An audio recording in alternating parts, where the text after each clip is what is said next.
Hola, te felicito nuevamente por haber llegado acá al módulo 2 sobre escritura terapéutica familiar. En este módulo podrás profundizar respecto a estrategias para reparar el trauma.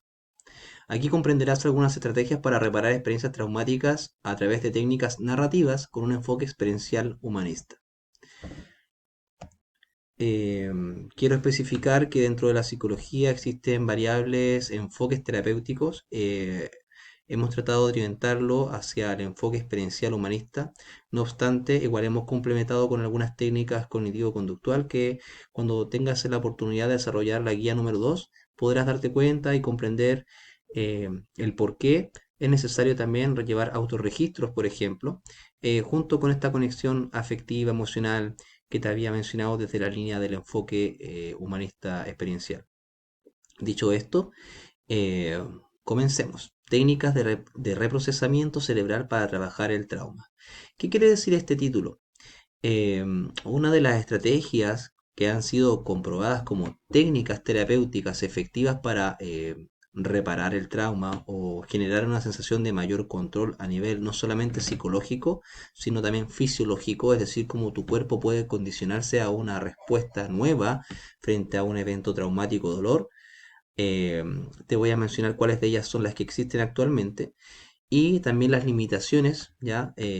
Por ejemplo, para desarrollarlas de manera práctica en este taller de modalidad online. Sin embargo, es importante que tú las conozcas, no las vamos a experimentar en sí a través de este taller, pero es importante que quizás tú, si tienes la motivación de reparar un trauma profundo, conozcas que tiene efectividad científica con respaldo científico estas técnicas, ¿ya? A continuación te voy a mencionar de manera general cómo es que estas técnicas de reprocesamiento cerebral pueden trabajar con el trauma. Comprendiendo nuevamente que el trauma es una clase de psicopatología que resulta especialmente dañina por su capacidad para infiltrarse en nuestra memoria, muy importante la memoria.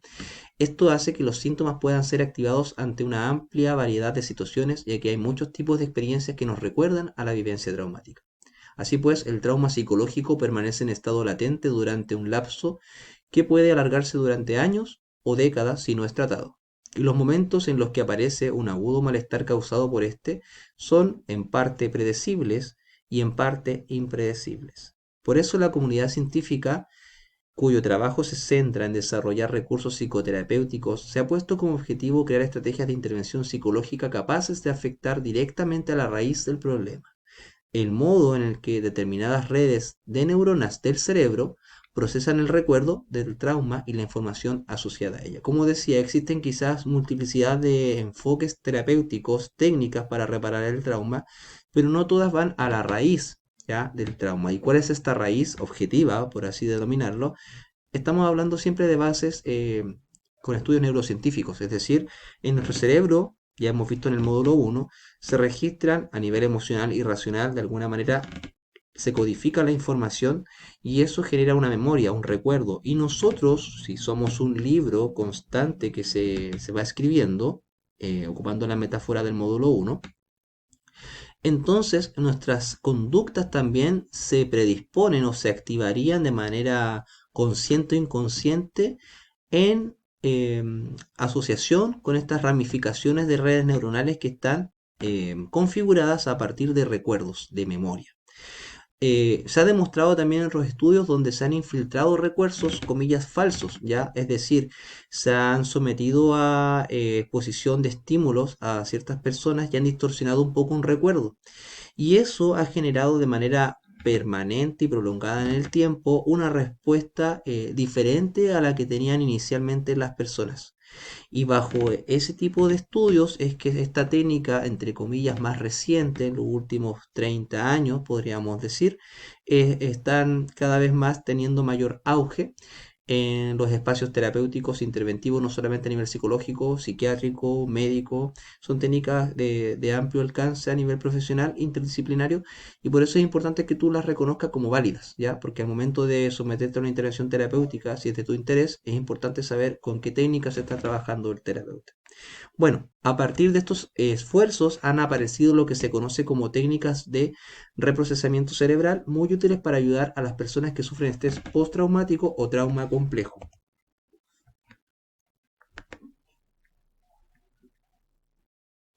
¿Cómo funciona esta técnica? En este sentido, las técnicas de reprocesamiento cerebral son formas de intervención psicológica pensadas para influir en la manera en que el cerebro de la persona procesa la información en la que se basa ese recuerdo que ha sido guardado en las redes neuronales de una manera defectuosa.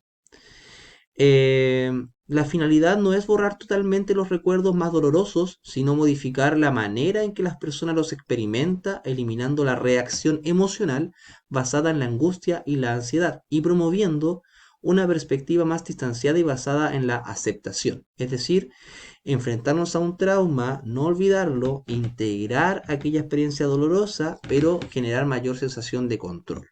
Tampoco se busca una interpretación totalmente objetiva de lo ocurrido, eso sería imposible, dado que son hechos que tocan muy en lo personal, sino una más rica en matices y que no quede limitada en una narrativa de autovictimización y autosabotaje. Pongamos énfasis en el concepto de una narrativa de autovictimización. Ligándolo al objetivo del taller de escritura, si lo que tú quieres hacer es lograr que tu personaje cobre vida, ¿ya? Y que también sea, por ejemplo, una autobiografía, no se encasille solamente desde tu dolor, sino que también invites con un mensaje de esperanza a las personas a poder generar un cambio en su vida. Es importante que tú puedas trabajar personalmente este fenómeno tanto de la autovictimización como el autosabotaje.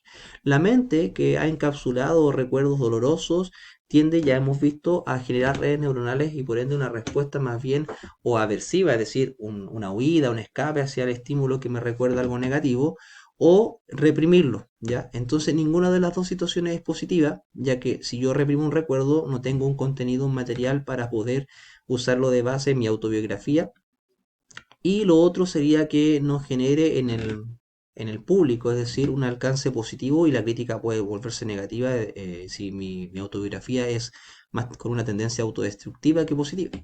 Entonces también tú lo puedes ver como en ese uso, en esa utilidad, si no quisieras del todo a lo mejor profundizar en la parte terapéutica de este módulo, pero sí observar que tiene un beneficio para poder enriquecer aún más eh, la prosa, la narrativa de tu texto.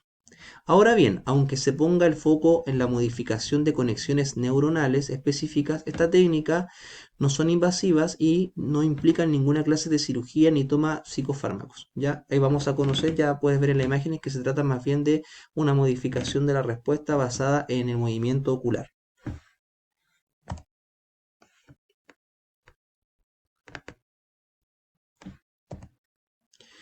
Bueno, las principales, vamos a hablar de dos técnicas principales que corresponden al reprocesamiento cerebral ante el trauma. Una de ellas es por siglas en inglés EMDR, que corresponde al Eye Movement Desensitization and Reprocessing, quiere decir terapia de desensibilización y reprocesamiento por movimientos oculares. Y como ya lo veíamos en las imágenes, utiliza la estimulación bilateral de los lóbulos del cerebro. Básicamente, ya, y en conjunto con el tapping, que es el contacto o la percusión en ciertas partes de nuestro cuerpo, el terapeuta lo que va haciendo es profundizar, pero acompañar también un recuerdo de manera progresiva hacia lo más traumático. Y estos movimientos y estas técnicas, que son necesariamente presenciales por el contacto físico, irían generando mayor sensación de control y reprogramando ya una nueva conexión neuronal que te permita establecer esta sensación actual y presente, alejada de la vivencia cuando fue en su momento. Explicándolo en palabras sencillas, es reprogramar a la mente a que aquel estímulo hoy no está presente, hoy son otras las condiciones en las que tú te encuentras y quizás también abriendo el campo mental a que te des cuenta de que tienes mayores recursos para poder afrontar esa situación traumática que viviste quizás en tu infancia. Entonces, esto es muy importante porque a veces las respuestas fisiológicas o la angustia, por así graficar, con el solo hecho de imaginar algo que no estamos viviendo, tenemos la misma respuesta como si lo estuviéramos viendo en vivo. Entonces, ¿por qué pasa esto? Justamente por la teoría de esta conexión neuronal. Entonces, lo que tenemos que hacer es reaprender y reprogramar la conexión neuronal. Y la otra técnica muy similar es el brain spotting, ya que es muy similar, solo que aquí cambia la metodología por fijar la mirada en un punto, ¿ya? Bueno, de todo esto tú puedes aprender de mejor manera y de manera más detallada. Si te interesa iniciar una terapia con alguna de estas técnicas, me puedes consultar también por un correo electrónico. Pero para efectos y objetivos de este módulo, vamos a proceder a explicar algunas de estas conclusiones. Tanto la terapia MDR y el brainspotting son definidas como técnicas integrales, pues consideran aspectos compatibles con la teoría psicodinámica, es decir, psicoanálisis, pero a su vez pueden ser operativizadas bajo las técnicas cognitivos conductuales, es decir, más prácticas, y puede ser potenciado con la activación sensorial progresiva como el mindfulness o técnicas narrativas y psicodramáticas. Nuevamente, si tú estás interesado, si conoces alguna de estas técnicas, también ya puedes ir comprendiendo que es una técnica integral. Por eso que al principio de este módulo dábamos a conocer que no hemos querido enfocar en un enfoque experiencial humanista, sin embargo, esta técnica es bastante integral y ocupando esa misma función, hemos querido complementar en la guía práctica con algunos autorregistros. Bueno, como decía, si te interesa conocer más acerca de estas técnicas, te sugiero contactarme y te podré orientar con mayor detalle. La mayoría de estas técnicas requiere de una atención profesional presencial, dado que implican contacto físico.